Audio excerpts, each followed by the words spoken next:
Masechet Yevamot Daf Samech Vav 66. Nous commençons au début du Pérek Almana le Kohen Gadol. Comme nous l'avons déjà vu, un Kohen Gadol a l'interdiction d'épouser une veuve et un simple Kohen a l'interdiction d'épouser une divorcée ou une Chaloutza, c'est-à-dire une femme qui a déjà reçu la Chalitza. Un Kohen idiot, c'est-à-dire un simple Kohen, a le droit de se marier avec une veuve, mais le Kohen Gadol n'a pas le droit de se marier avec une veuve. Dans le cas où un Kohen Gadol a transgressé, il s'est marié avec une veuve ou une divorcée, ou un Kohen idiot, un simple Kohen, a épousé une divorcée ou une Chaloutza, ils ont l'interdiction de continuer de vivre avec leur femme et ils devront chacun divorcer sa femme.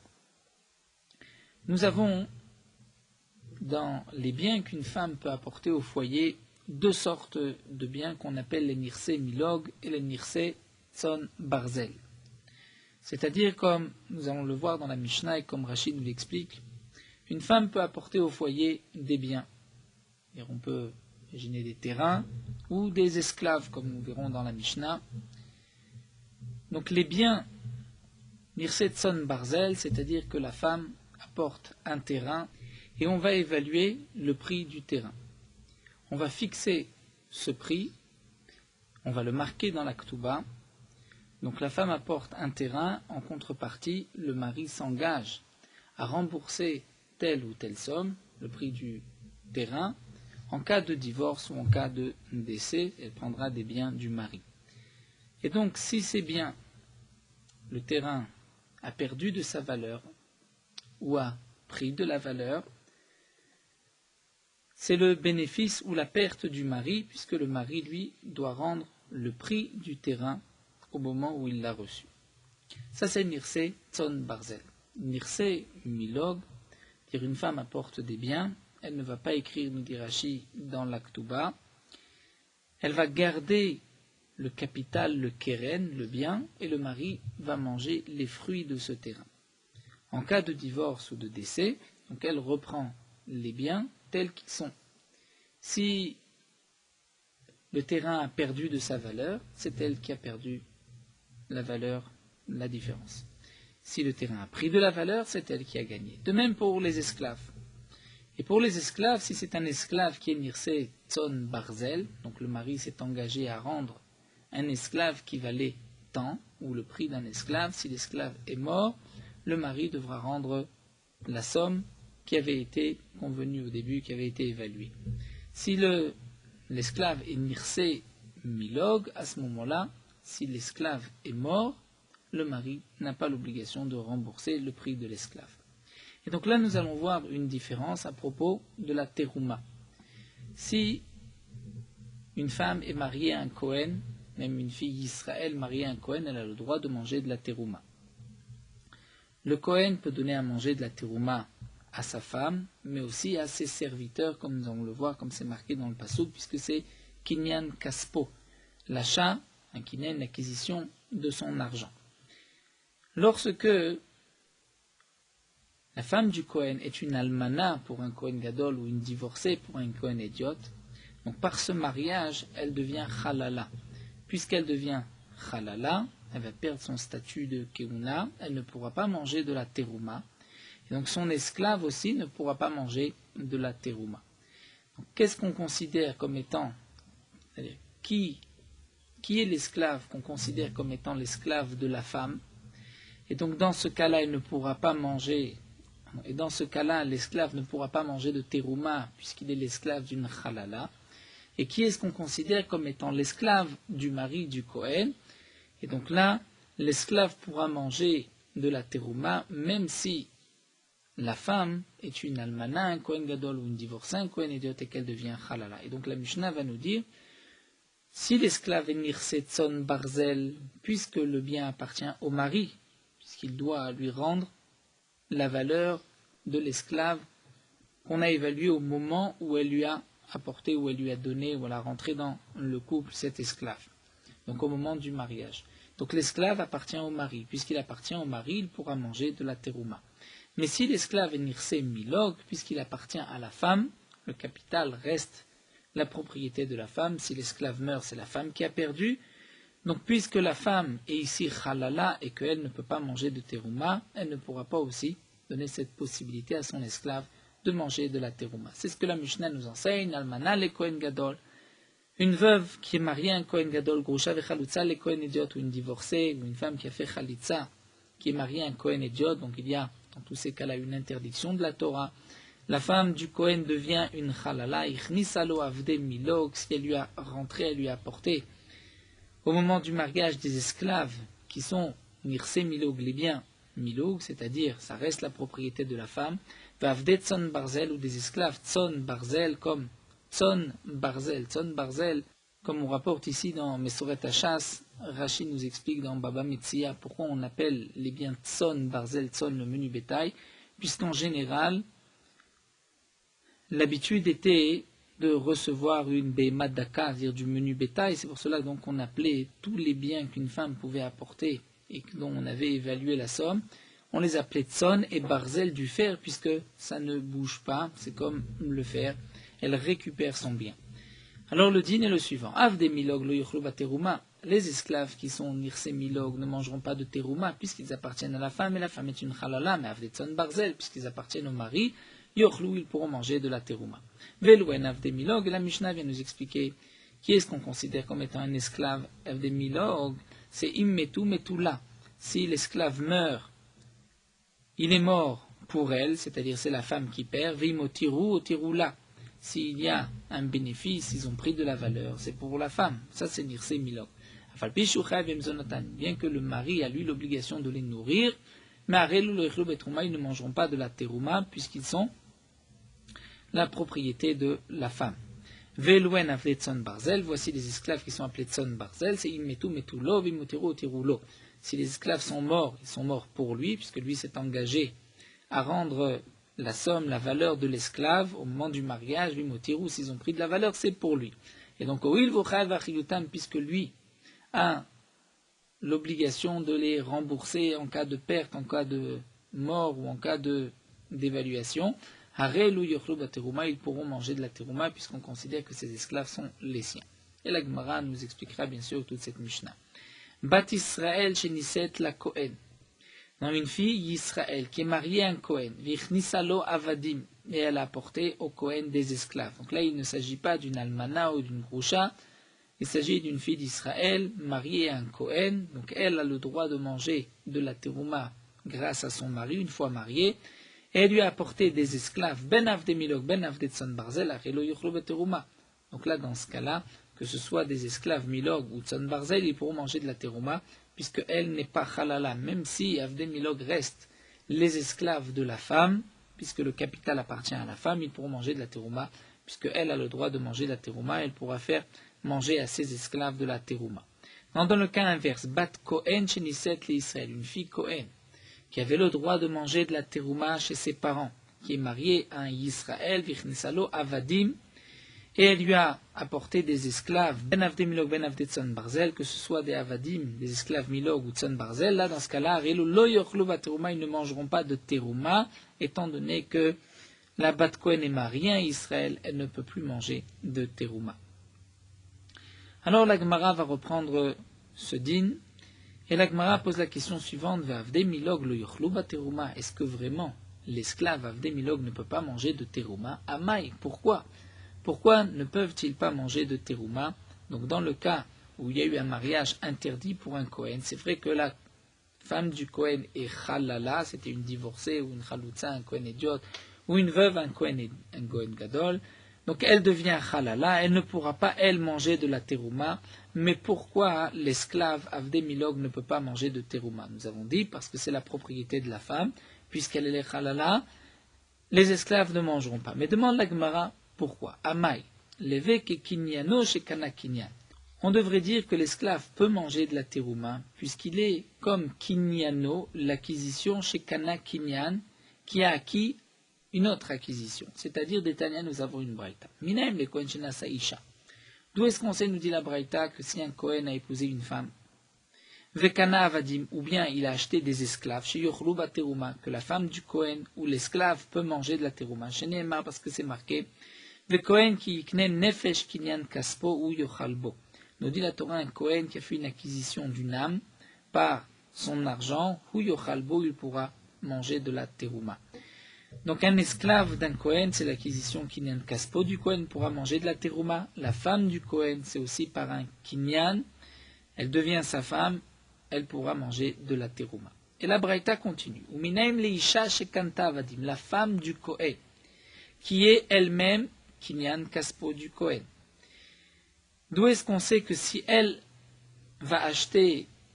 elle-même va acheter des avadim, des esclaves, ou bien avadav, les esclaves du Kohen qui peuvent manger de la terouma parce qu'ils sont les esclaves d'un Kohen, et eux-mêmes chez Kano avadim vont acheter des esclaves. D'où est-ce qu'on sait chez Yochlo Baterouma qu'ils pourront manger de la terouma?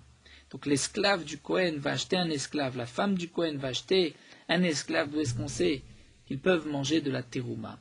Chez Neema, puisque c'est marqué dans le pasuk ve Kohen ki ikne nefesh kinyan kaspo hu yochalbo. C'est-à-dire, nous explique Rashi, kinyan kaspo, c'est un pasuk en plus, et donc on est d'Oresh le din suivant, un Kohen qui ikne kinyan kaspo. C'est-à-dire, lorsque son kinyan kaspo va, son esclave par exemple, ou sa femme, va acheter un esclave, va faire une acquisition. D'où est-ce qu'on sait qu'ils peuvent manger? Donc nous dit la Torah, hu yochal bo, il pourra en manger. Donc de là nous voyons que la femme d'un Kohen peut manger de la terouma. Si elle achète un esclave, l'esclave peut aussi manger de la terouma. L'esclave d'un Kohen peut manger de la terouma. Si cet esclave achète un autre esclave, l'autre esclave pourra aussi manger de la terouma. C'est vrai qu'on pourrait se poser une question, comment est-ce possible qu'un esclave achète un esclave, puisque tout ce qui appartient à l'esclave appartient au maître. Donc c'est comme si le maître a acheté un esclave. Rashi répond à cette question, puisque nous avons la possibilité de faire un cadeau à un esclave à condition que cet argent n'appartienne pas au maître. Normalement, tout ce qu'achète l'esclave, tout ce que gagne l'esclave, ça appartient au maître. Mais on a la possibilité de faire un don à un esclave, de lui dire voici, ceci est à toi et pour toi, à condition que ton maître n'ait pas d'acquisition dessus, de propriété dessus. Dans ce cas-là, ça appartient à l'esclave. Donc c'est l'acquisition de l'esclave. L'esclave peut manger parce qu'il est esclave d'un Kohen. Bien, l'esclave de l'esclave pourra aussi manger de la terouma. L'esclave de la femme pourra aussi manger de la terouma. Donc si c'est ainsi, puisque nous voyons que Kinyano, Shekana Kinyan, Ochel, la conclusion de la Gemara, c'est que le Kinyano, son Kinyan au Kohen, qui a lui-même fait une autre acquisition, pourra manger de la terouma. Donc pourquoi la femme ici, c'est vrai qu'elle ne peut pas manger, mais pourquoi son esclave ne peut pas manger de la terouma, puisque l'esclave est l'acquisition du Kinyan Kaspo du Kohen. La femme ne peut pas manger parce qu'il y a un autre problème, le problème qu'elle devient halala, c'est un problème tzadi qui est un problème parallèle, mais ça reste malgré tout l'esclave de la femme du Kohen, et donc l'esclave pourrait manger de la terouma. Alors la Gemara va nous donner plusieurs réponses. Tout d'abord, la Gemara va dire, eh bien c'est simple, Kol ochel ma'achil, v'chol sheno ochel eno ma'achil. Qui est-ce qui, grâce à lui, son acquisition va pouvoir manger de la terouma? C'est celui qui peut manger. Donc puisque cette femme ne peut pas manger, donc elle ne pourra pas donner la possibilité à son esclave de manger. Kol ochel ma'achil, celui qui mange peut faire donner à manger, c'est-à-dire s'il fait une acquisition, l'acquisition pourra manger. Celui qui ne mange pas ne pourra pas donner la possibilité à son esclave de manger. Donc ce qui est marqué dans la Braïta, que la femme du Kohen a acheté un esclave, l'esclave pourra manger. Lorsque la femme n'est pas halala, elle-même peut manger, son esclave pourra manger. Ou le Eved peut manger, l'Eved du Eved, l'esclave de l'esclave pourra manger. Mais ici, étant donné que la femme est halala, et qu'elle ne peut pas manger, donc nous dit la Gemara, même son esclave ne pourra pas manger. Nous dit la Gemara vélo, ah bon, voici que un Kohen qui est incirconcis, ou tout Kohen qui est impur, un Kohen incirconcis ou un Kohen impur ne peut pas manger de la terouma. Et pourtant, si un Kohen incirconcis a un esclave, son esclave pourra manger de la terouma. Donc tu vois que l'esclave d'un harel, qui lui-même ne peut pas manger, le harel ne peut pas manger, mais son esclave peut manger. Alors la Gemara répond à Tam, Pumayu Kaivleu. Là-bas, dans le cas du Kohen qui est incirconcis, c'est vrai que son esclave pourra manger, lui ne pourra pas manger. Pourquoi? Parce que lui, si on peut dire Pumayu Kaivleu, sa bouche lui fait mal. C'est-à-dire, nous explique Rashi, il lui manque une takana, c'est-à-dire il faudrait le circoncire. Mais un jour il va se circoncire et il pourra manger. Alors que dans notre cas, cette femme, almana au Kohen Gadol, ou une groucha, un Kohen idiot, étant donné qu'elle a transgressé l'interdiction de la Torah d'épouser un Kohen, elle devient halala et elle ne pourra jamais plus manger de la terouma. Elle n'a tikkun olamit, nous dit Rashi. Jamais elle ne pourra manger de terouma. Puisqu'elle ne pourra jamais manger de terouma, elle ne peut pas non plus donner la possibilité à son esclave de manger de la terouma. Alors la Gemara continue. Voici un autre cas. Varé mamzer. Un mamzer chez en ochel ou ma'achil, qui lui ne mange pas mais peut manger. Quel est le cas du mamzer? Rashi nous l'explique. En vérité, nous avons une autre halakha que nous n'avons pas encore vue, que nous verrons par la suite, Bezrat Hashem. Quel est le din d'une femme, fille d'Israël, qui est mariée à un Kohen? Lorsqu'elle est mariée au Kohen, elle peut manger de la terouma. Si son mari meurt, elle ne pourra pas manger de terouma, puisqu'elle reprend son nom de jeune fille, elle reprend son statut initial, elle ne pourra pas manger de la terouma. Mais, nous dit la Torah, si elle a laissé une descendance, si elle a un enfant, elle pourra manger de la terouma grâce à cette descendance. C'est une halakha de la Torah. Quel va être le din, comme nous le rapporte ici Rashi, une fille Israël qui est mariée à un Kohen, et elle a eu une fille. Cette fille s'est mariée à son tour, mais avec un Israël, pas avec un Kohen. Le Kohen est mort, même sa fille est morte, mais elle a une descendance. Pourra-t-elle manger de la terouma ou pas? Elle pourra manger de la terouma. Pourquoi? Puisqu'elle a un petit-fils, une descendance avec ce Kohen, même si le Kohen est décédé, elle pourra manger de la terouma. Mais son petit-fils, lui, et grâce à lui, elle peut manger de la terouma. Mais lui, son petit-fils, est un Israël, puisque sa fille s'était mariée avec un Israël. Et donc lui, le petit-fils, ne peut pas manger de la terouma. Mais grâce à lui, sa grand-mère peut manger de la terouma. Plus encore, même si sa fille s'était mariée, la fille de cette femme s'était mariée, qui avait épousé le Kohen, s'était mariée avec un mamzer, et qu'elle a eu un enfant. Cet enfant est aussi un mamzer.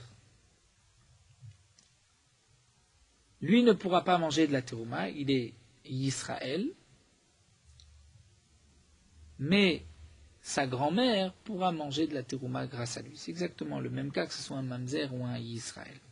Et donc la Gemara va nous rapporter ce din-là, varé mamzer. Pourtant, le mamzer, et Rashi nous explique qu'on aurait pu dire le petit-fils d'une femme qui était mariée à un Kohen, mais comme la Mishnah, c'est à propos d'un mamzer, d'Av Samertet, donc la Gemara reprend ici le cas du mamzer, varé mamzer, donc le petit-fils d'une Kohenette dont le mari est mort.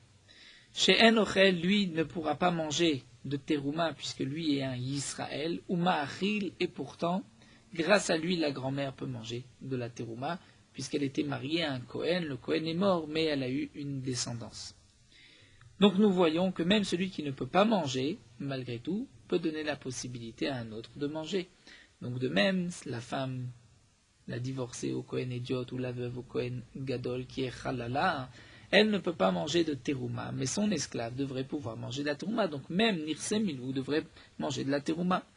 Amar Ravina, Ravina répond, donc là nous avons la première réponse d'Agma, Kinyan Ochel Kahama. Ce que nous avons dit, que celui qui ne mange pas ne peut pas permettre à quelqu'un de manger, c'est lorsque c'est un Kinyan. Kinyan Ochel Kahama, c'est-à-dire lorsque c'est l'acquisition du Kohen, comme la femme du Kohen ou l'esclave du Kohen, et que la femme a acheté un Eved, ou que le Eved du Kohen, l'esclave du Kohen, a acheté un autre esclave.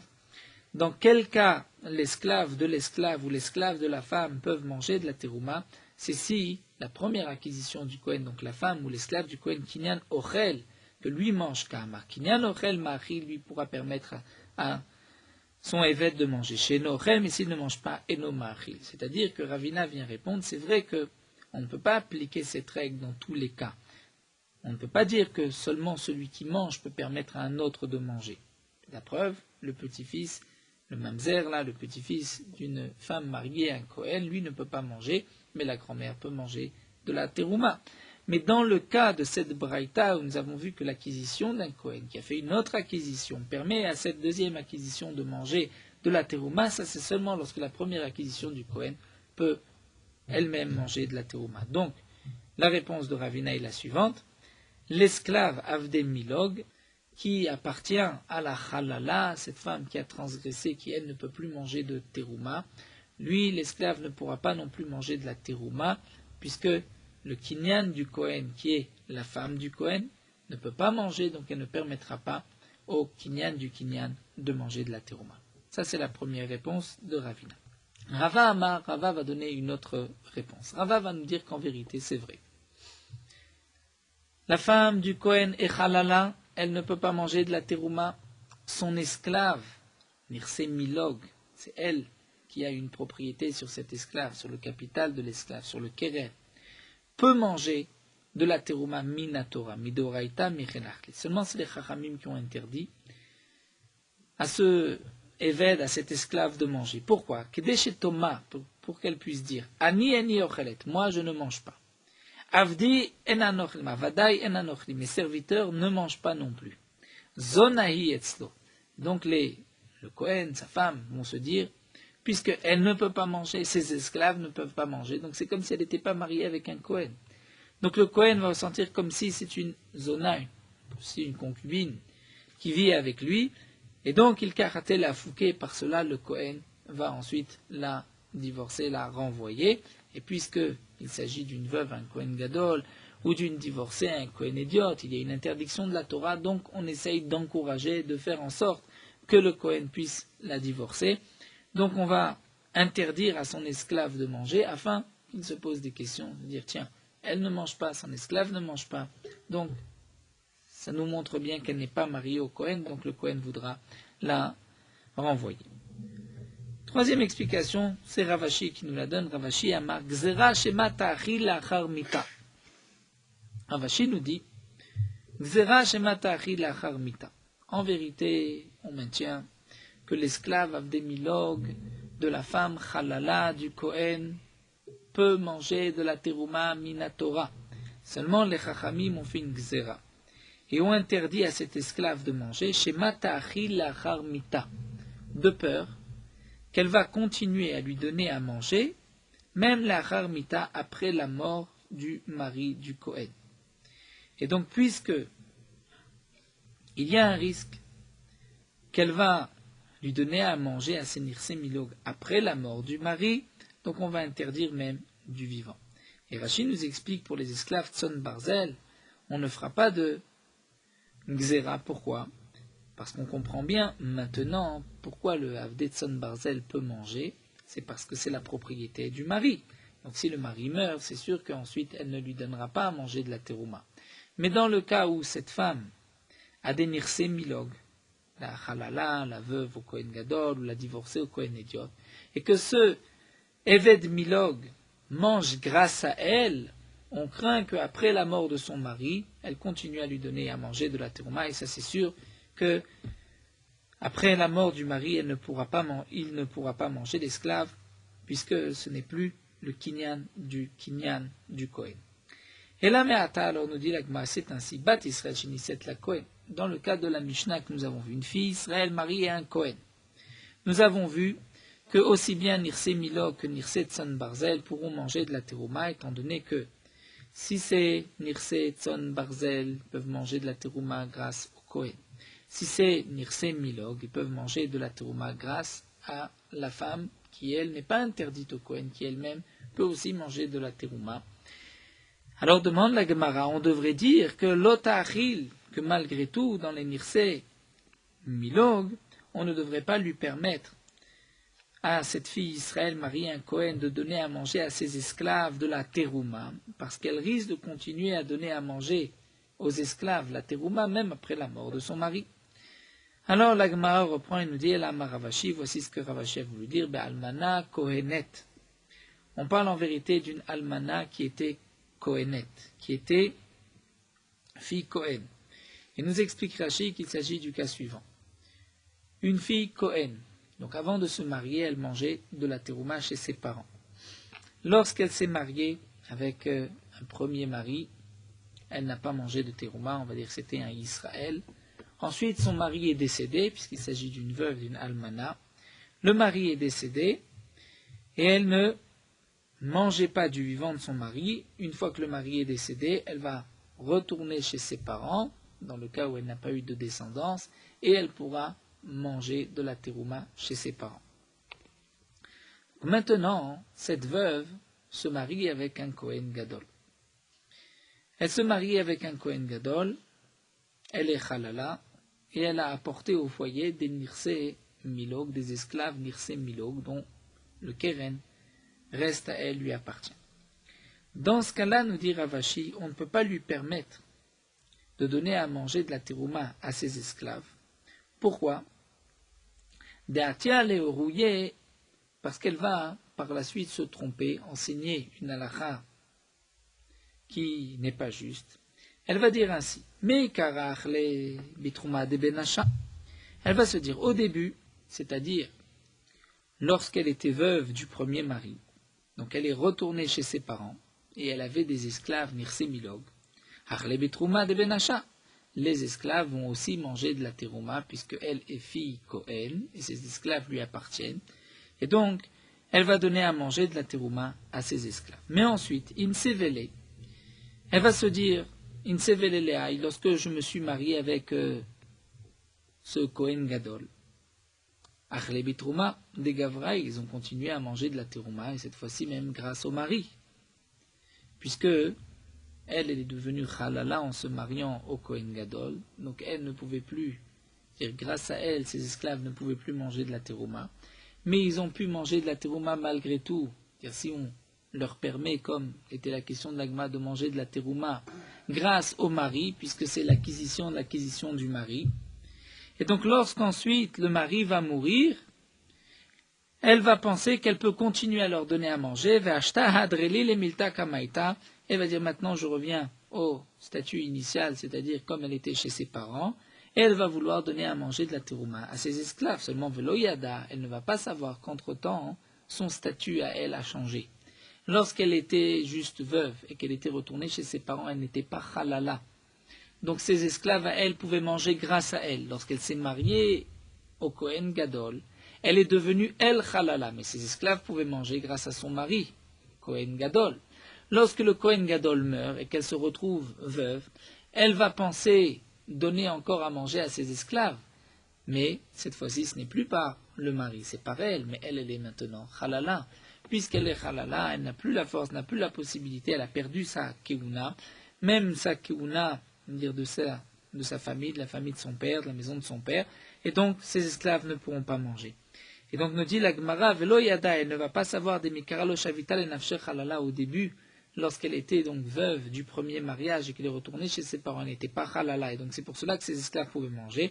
Mais Ashta, lorsqu'elle s'est mariée avec le Kohen Gadol, Shavital et Nafshe halala, elle est devenue halala, et donc si le Kohen Gadol meurt, les esclaves Nirsim ne pourront plus manger de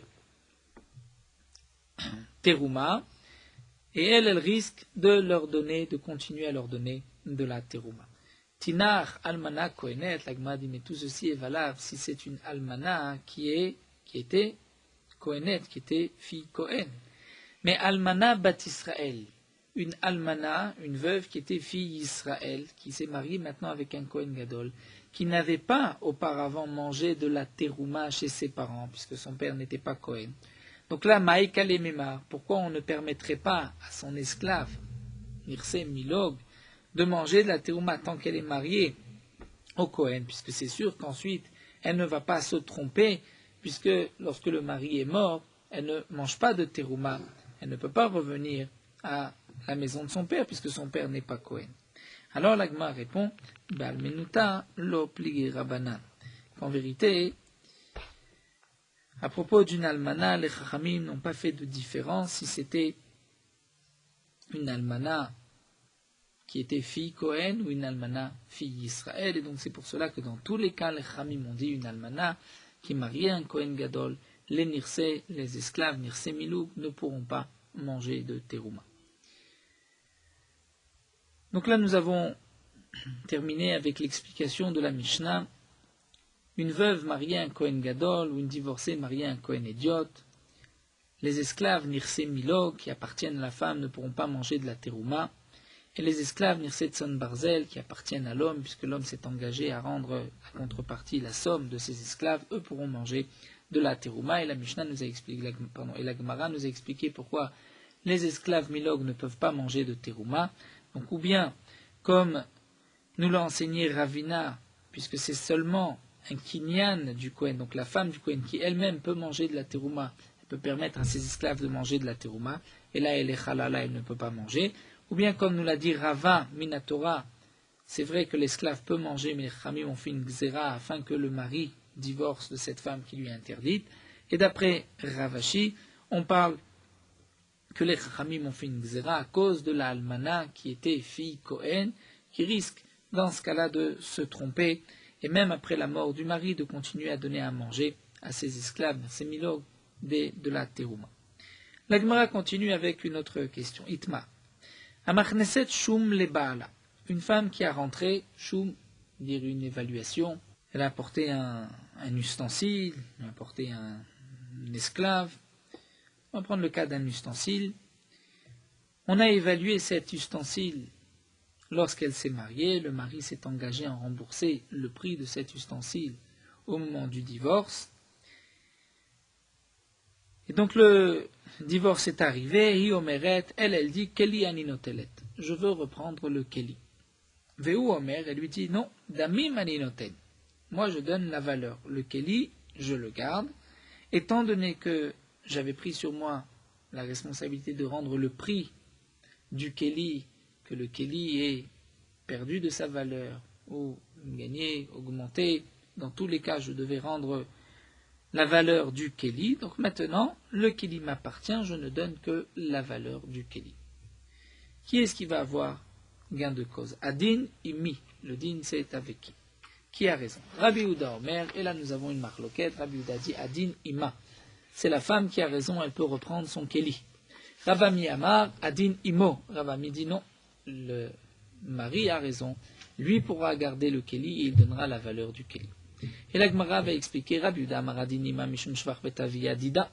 Rabbi Uda dit que c'est elle qui a raison, elle peut reprendre le Keli, puisque Shvach Betavia, c'est-à-dire tout ce qui vient de la maison de son père, et pour elle, si on peut dire, elle ne veut pas reprendre juste la valeur du Keli, elle veut reprendre le Keli tel qu'il est, ça lui appartient, ça a une valeur, puisque c'est de la maison de son père qu'elle l'a apporté, donc elle peut reprendre le Keli.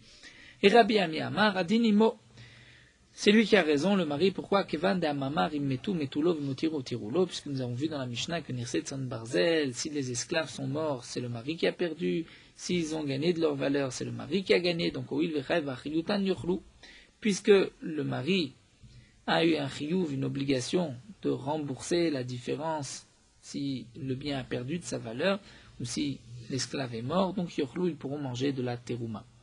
Donc de même, on dira que puisqu'ils peuvent manger de la terouma, c'est que les esclaves appartiennent au mari. Si les esclaves appartiennent au mari, on dira de même, le Keli appartient au mari, le mari devra donner la somme. Amar Rav Safra dit, je ne comprends pas quelle est la preuve de Ravami, Mikatane vehen shelo. Ce n'est pas marqué que, puisque l'esclave Nirsetson Barzel lui appartient, parce que s'il meurt, il doit rembourser, donc maintenant ils mangeront de la terouma, ven shelo, parce qu'ils sont à lui. C'est marqué oil v'chayv achiyutan katane. Dans la Mishnah, c'est marqué puisque lui a une obligation, il est responsable, il doit payer, il a pris sur lui la garantie de cet esclave, mais ce n'est pas marqué que l'esclave lui appartient. C'est marqué que si l'esclave meurt, il doit rembourser, mais ce n'est pas marqué que l'esclave lui-même lui appartient. Si l'esclave n'est pas mort, la femme peut peut-être reprendre l'esclave. On peut dire que ça ne lui appartient pas, c'est juste un chiyuv bachariyut, il est responsable de rendre la somme, donc puisqu'il est responsable, il va manger de la terouma, c'est tout, mais ça ne veut pas dire que l'esclave appartient au mari. La Gemara demande à bon, c'est-à-dire si ça n'appartient pas au mari, juste parce que le mari est responsable, c'est pour cela que l'esclave peut manger de la terouma. Vatnan, pourtant nous avons une Mishnah, où nous avons un dîne suivant, Israël chez Sachar para mi Kohen, un Israël qui a loué une vache d'un Kohen. La vache d'un Kohen peut manger des kashinet terouma, c'est-à-dire du fourrage qui était terouma, c'est-à-dire des aliments terouma. La vache d'un Kohen peut manger de la terouma. Mais la vache d'un Israël ne peut pas manger les karchiné terouma. Quel va être le din si le Israël a loué une para d'un Kohen? Lorsqu'il loue la para d'un Kohen, il est responsable de rembourser la para dans le cas où elle a été perdue ou elle a été volée. Mais s'il y a un cas de force majeure où la bête est morte, ou bien elle a perdu de sa valeur, elle s'est affaiblie, là il n'est pas responsable. Et là c'est marqué que le Israël, puisque la para reste la propriété du Kohen, puisque le Israël n'est pas chayav si la bête meurt, il est juste chayav si la bête est perdue. Si la bête perd de sa valeur, le Israël n'est pas chayav, donc ça reste la bête du Kohen, donc elle peut manger karchiné terouma. Mais le Kohen shesachar para Israël, le Kohen qui a loué une vache d'un Israël, même si le Kohen doit nourrir la vache, il ne pourra pas lui donner du fourrage de terouma, karchiné terouma. Pourquoi? Puisque la para appartient au Israël. Donc nous voyons ici que bien qu'il y a une obligation à chiyuv b'achariyutan, puisque si la para, la vache, a été volée ou perdue, le Kohen doit la rembourser. Et malgré tout, on voit que là, la vache appartenant au Israël qui a été louée par le Kohen ne pourra pas manger de la terouma. Donc tu vois que par le simple chiyuv de achariyut, on ne mange pas de terouma. Si c'est marqué dans la Mishnah que Nirset Son Barzel vont manger de la terouma, c'est bien que les esclaves appartiennent au mari. Donc s'ils appartiennent au mari, c'est pour cela que le mari a le droit de les garder, juste de donner la somme. Donc la preuve de Rav Ami est valable. Alors la Gemara dit non, pas du tout, Vetisbera. Neina medemechel begneva vaveda bunse. Bekachashab nefachad demam mechayev. Dit la Gemara, c'est vrai que dans le cas de la vache qui a été louée, il y a un chiyuv s'il a été volé ou perdu. Mais be'ones, il y a un cas de force majeure. Aussi, bekachasha, elle s'est affaiblie.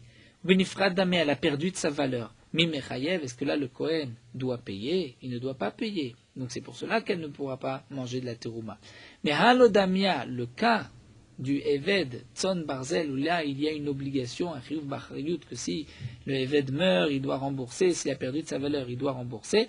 Ceci ressemble à un autre cas, il a les Sefa, où c'est marqué Israël chez Sham para mi Kohen, un Israël qui a évalué la vache d'un Kohen et qui a dit au Kohen, je te prends cette vache, voici la valeur de cette vache, si il arrive quoi que ce soit à la vache, je te rendrai la valeur telle qu'elle a été évaluée maintenant. Là c'est marqué Lo yachilena karchiné terouma. Bien que la vache appartient au Kohen, le Israël ne pourra pas lui donner les karchiné terouma. Pourquoi? Parce que le Israël devient maintenant vraiment responsable. Aval Kohen shesham param Israël yachilena karchiné terouma. Mais un Kohen qui a évalué la vache d'un Israël et qui lui a dit je te rendrai la valeur de cette vache quoi qu'il arrive, là il pourra lui donner karchiné terouma. Donc nous voyons que même si le Kohen est juste chayav b'achariyutan, c'est-à-dire ça ne lui appartient pas, mais il est responsable de tout ce qu'il arrivera à cette bête, il peut lui donner à manger de la terouma. Donc nous revenons, la preuve qu'avait rapporté Rav Ami n'est pas suffisante, puisque ce qui est marqué dans la Mishnah, que le Eved Tzon Barzel peut manger de la terouma, ça ne prouve pas que le Eved, l'esclave, appartient au mari. Peut-être que, par le fait, puisque le mari est responsable, qu'en cas de mort ou de dévaluation, il doit rembourser, c'est pour cela que le Eved peut manger de la terouma. Et donc, nous revenons à la preuve. Quelle est la preuve de Rav Ami? Comment se fait-il que c'est le mari qui pourrait garder le Eved et juste payer la valeur d'après Rav Ami? La Gemara nous dit que Yetiv Rabba et Rav Yosef b'shile pirkei de Rav Nachman. Rabba et Rav Yosef étaient assis à la fin du shiur de Rav Nachman, v'yadve v'kamre, et ils ont rapporté cette braïta. Tanak vate de Rabbi Yehuda, Tanak vate de Rav Ami. Nous avons une preuve comme Rabbi Yehuda, une preuve comme Rav Ami. Tanak vate de Rav Ami.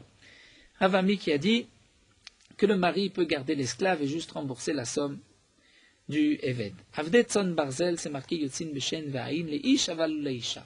Un esclave Tzon Barzel, donc lorsque la femme l'a porté au foyer, le mari a évalué et s'est engagé à donner la valeur de cet esclave quoi qu'il lui arrive, bien que nous savons qu'un esclave, lorsque son maître lui crève un œil, ou bien lorsqu'il lui arrache une dent, c'est marqué que l'esclave va être libéré, il sort immédiatement les chéroutes, comme c'est marqué dans la Torah.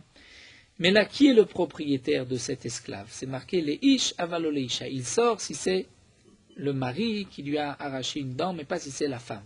Donc on voit que les Avdei Tzon Barzel appartiennent au mari. Donc s'ils appartiennent au mari, on comprend Rav Ami, c'est pour cela que lorsque la femme réclame l'esclave et le mari ne veut donner que l'argent, le mari pourra donner l'argent. Tanak Vate de Rabbi Yehuda, maintenant nous allons apporter une preuve à Rabbi Yehuda, Machneset Shum le Baala, une femme qui apporte Shum le Baala, c'est-à-dire on a évalué la somme du bien qui avait été apporté au mari, le mari s'est engagé à rembourser la somme quoi qu'il arrive à l'objet, au terrain, à l'esclave. Imratsa Baal Limkor Lo Imkor. Mais malgré tout, si le mari veut vendre, il ne pourra pas vendre. Velo Od, et la plus encore. Et la Filo Ichnisla Shum Michelo, même si c'est le mari qui lui a rentré Shum Michelo de son argent et qui a évalué à la femme, il lui a dit je m'engagerai à te donner tant. Imratsa Baal Limkor Lo Imkor. Si le mari a l'intention de vendre, il ne pourra pas vendre. Pourquoi? Puisque ça appartient à la femme. Mais Marouch n'aime les parnassa, si les deux ont vendu les parnassa, c'est-à-dire pour manger, Zéayama, c'est les fnei Rabban Shimon Gamliel, et Rachid nous explique Shneem, c'est ou l'un ou l'autre, le mari ou la femme. Ce cas s'est présenté Rabban Shimon Gamliel, V'amar Rabban Motzim Yad Ale Kuchot, le mari pourra reprendre des acheteurs. Et Rachid nous explique, pas seulement si c'est le mari qui a vendu sans l'avis de la femme et qu'ensuite il est mort ou il a divorcé, que là la femme pourra reprendre le bien de l'acheteur. Et la plus encore, même si c'est la femme qui est morte, lui pourra reprendre le bien puisque la vente n'en était pas une tant que la femme est vivante. Donc nous voyons ici que bien que Nirse Tzon Barzel appartienne au mari, mais le mari ne peut pas vendre les biens. S'il a vendu les biens, la vente n'est pas valable. Donc on voit que le bien lui-même n'appartient pas au mari. Donc si la femme réclame ce bien au moment du divorce, le mari ne peut pas dire je te donne la somme, elle reprend le bien. La Gemara continue, Amar Rava, Amar Rav Nachman, Alacha ki Rav Yehuda, l'Alacha c'est comme Rav Yehuda, c'est-à-dire, donc Adin Ima, c'est la femme qui a raison, et le mari ne pourra pas reprendre, garder l'esclave, il devra, ou le keli, l'ustensile, la femme le reprendra. Amar le Rava le Rav Nachman, Rava dit à Rav Nachman, Vatania kavate de Rabami, pourtant nous avons une braïta qui est comme conforme à Ravami. Il a répondu à Falgal Vatania kavate de Rabami, Mistawa Tama de Rabbi Yehuda, Mishum Shvar Betavia. C'est vrai que nous avons une braïta comme Ravami, mais la logique c'est comme Rabbi Yehuda, pour la raison que Rabbi Yehuda nous a donné, Shvar Betavia. Elle a le droit de reprendre les biens qu'elle avait amenés de sa famille et de ne pas juste reprendre la valeur. La Gemara nous raconte qu'Aïteta, une femme d'Aïlel le Gavra, Itztela de Milta Biktuvata, une femme avait apporté au foyer au moment du mariage à son mari un habit de Milta, c'est-à-dire d'une laine très chère, Biktuvata dans sa Ktuba, et donc le mari s'était engagé à rendre le prix de cet habit, donc c'était comme Nirse Tzon Barzel.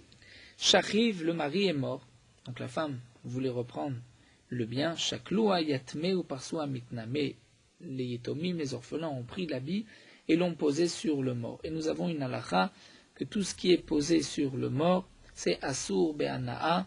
Nous avons l'interdiction d'en tirer profit, c'est comme Hekdesh, comme nous l'apprenons dans Sanhedrin. Amar Rava, Rava a dit Kanya Mitna, le mort a acquis l'habit.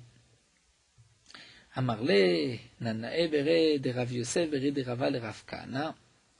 On a posé la question à Rav Kana, va Amar Rava, Amar Rav Nachman, l'Alacha qui Rav Yehuda. Pourtant, la Alacha est comme Rav Yehuda. Donc, dans Nirse Tzon Barzel, la femme peut reprendre le bien. Et le mari ne peut pas dire juste, je vais donner la valeur. Donc là aussi, même si on a posé l'habit sur le mort, elle peut reprendre, elle, l'habit lui appartient. Et on ne peut pas dire que le mort a acquis, a priori, l'habit et qu'elle prendra juste la valeur. Amarle, il lui a dit, Milo modé Rabudan Mechusar Gouvaina. N'est-ce pas que Rabuda est d'accord que dans ce cas-là, Mechusar Gavaina, elle n'a pas encore repris l'habit. Puisqu'elle n'a pas repris l'habit, elle doit le prendre. Kevan Mechusar Gouvaina Birshute Kae, il est dans le reshoot du mari. Et puisqu'il est dans le reshoot du mari, donc la femme n'a qu'un shiboud, c'est-à-dire l'habit est soumis à elle, il est hypothéqué à elle, il ne peut pas le mari le vendre, mais elle n'a pas l'habit dans les mains, c'est comme on dirait un shiboud, elle peut le récupérer.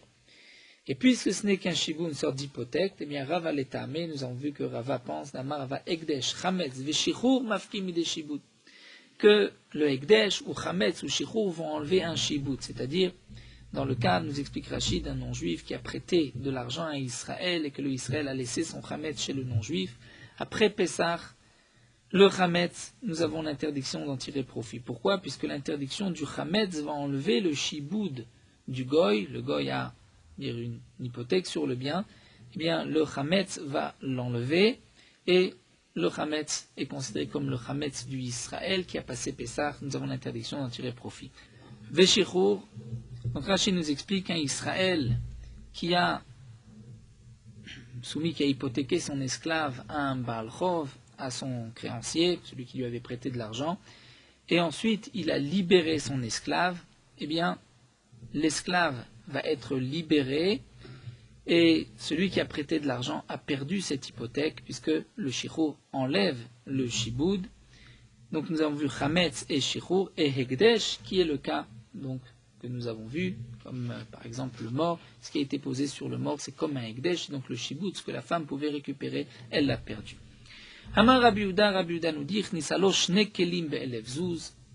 si la femme a fait rentrer au foyer, donc dans Mirsé, Tson Barzel, 2 ustensiles, il valait chacun 500 zouz, donc en tout 1000 zouz, le mari s'est engagé à donner 1000 zouz en cas de divorce. Et en fin de compte, les biens ont pris de la valeur, et les 2 kelim, chacun vaut 1000, donc ça fait en tout 2000. Bien, Echad notalto biktuvata. Un, elle prendra, pour la somme qui est marquée dans la Ktuba, c'est marqué 1000, donc elle prendra 1, puisque c'est 1000. Vechad, mais le second, notenet damim benotalto. Elle doit payer les 1000, mais elle pourra quand même le prendre. Pourquoi? Mais puis, Shevar Betavia. Parce que c'est Shevar Betavia, elle a le droit de reprendre les biens qu'elle avait apportés de la maison de son père. Maïka Mashmalan, quel est le chidouche que Shevar Betavia Dida avait, que le Shevar Betavia c'est à elle, elle peut le récupérer. Amr Rabuda Chadazimran, mais ça Rabuda nous l'avait déjà enseigné plus tôt. Pourquoi Rabbi Yehuda le répète? Nous l'avons vu plus haut que dans le cas où la femme veut récupérer l'ustensile, le mari veut donner l'argent, la femme peut récupérer l'ustensile, donc le din est le même. Pourquoi Rabbi Yehuda se répète? Maoudete Malagma répond, j'aurais pu croire que quand est-ce que Rabbi Yehuda a dit que Shvar Betavia, c'est seulement lorsque elle vient le prendre dans Biktuvata, c'est-à-dire dans la somme qui avait été évaluée comme le Keli. Lui, le mari voulait garder le Keli et donner l'argent, elle veut le Keli à la place de l'argent, donc là peut-être qu'elle peut prendre le Keli.